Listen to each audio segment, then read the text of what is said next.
নমস্কার, আমি বিক্রম। আপনারা যদি ডিবিটি লিঙ্ক না করে থাকেন তাহলে কিন্তু খুব একটা সমস্যা পড়ে যেতে পারেন। কারণ বর্তমান মাননীয় মুখ্যমন্ত্রী বলেছেন, যদি ডিবিটি লিঙ্ক করা না থাকে তাহলে কিন্তু না অন্নপূর্ণা ভাণ্ডার, না যুবশক্তি, না যে কোনো স্কিম অর্থাৎ যে কোনো প্রকল্প টাকা ঢুকবে না। অর্থাৎ আপনাদের ডিবিটি লিঙ্ক থাকা বাধ্যতামূলক। তাহলে কিভাবে চেক করবেন অথবা নিউ বা নতুন করে করবেন সেটাই আমি দেখায় দেবো বা বলে দেবো। তাহলে চলুন মোবাইলের স্ক্রিনে ব্রাউজারে ক্লিক করবেন। আমি ক্রোম ব্রাউজারে ক্লিক করলাম। এখান থেকে সার্চ করবেন NPCI। সার্চ করার পর প্রথমে এই যে ওয়েবসাইটটি খুলবে সেই ওয়েবসাইটের 3 নাম্বার 3টে যে লাইন আছে সেখানে ক্লিক করবেন। ক্লিক করার পর কাস্টমার বলে একটা অপশন আছে, সেই কাস্টমার অপশনে ক্লিক করবেন। তারপর ভারত আধার সিডিং একটা অপশন আছে, এখানে ক্লিক করবেন। ক্লিক করার পর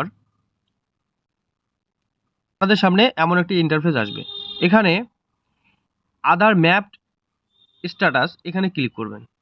এখানে আধার কার্ডের নাম্বারটি আপনারা ক্লিক করবেন। ক্লিক করার পর এখানে ক্যাপচাটা ভালো করে ফিল করবেন দেখে। তারপর চেক স্ট্যাটাসে ক্লিক করবেন। তারপর আপনার রেজিস্টার মোবাইল নাম্বারে একটা ওটিপি যাবে, সেই ওটিপিটা বসিয়ে দেবেন। ওটিপি চলে আসছে আমার মোবাইলে, আমি কনফার্ম করে দেব। তারপর দেখবেন এখানে কোন ব্যাংকের সঙ্গে আপনার ডিবিটি লিঙ্ক করা আছে। যদি এই ব্যাংকটা চেঞ্জ করতে চান তাহলে আপনাদের এইখানে আধার শেডিং এবং ডিশেডিং বলে একটা অপশন আছে, সেইখানে ক্লিক করতে হবে। কনফার্ম ক্লিক করার পর এখানে আপনার আধার কার্ড নাম্বারটি দিতে হবে। আপনি সিডিং অপশনটায় ক্লিক করবেন। তারপর ব্যাংক যে ব্যাংকে করবেন সে ব্যাংকটি এখান থেকে সিলেক্ট করবেন। করার পর এখানে 3টি অপশন আছে, তার মধ্যে যে লাস্ট অপশনটি যে movement from one bank to other bank, অর্থাৎ এখানে যে স্টেট ব্যাংকটি আছে সেই স্টেট ব্যাংকটি থেকে এখন হবে সেন্ট্রাল ব্যাংকে, এখানে ক্লিক করবেন। তারপর যে ব্যাংকে আধার শেডিং করবেন সেই ব্যাংকের অ্যাকাউন্ট নাম্বার দিয়ে দেবেন।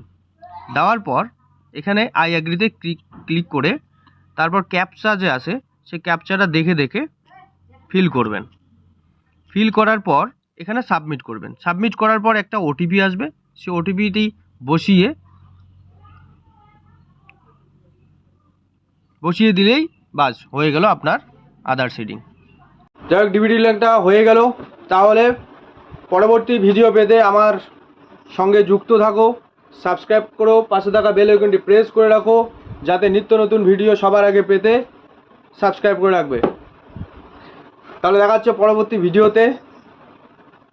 ভালো থাকবেন, সুস্থ থাকবেন, পরিবারের খেয়াল রাখবেন।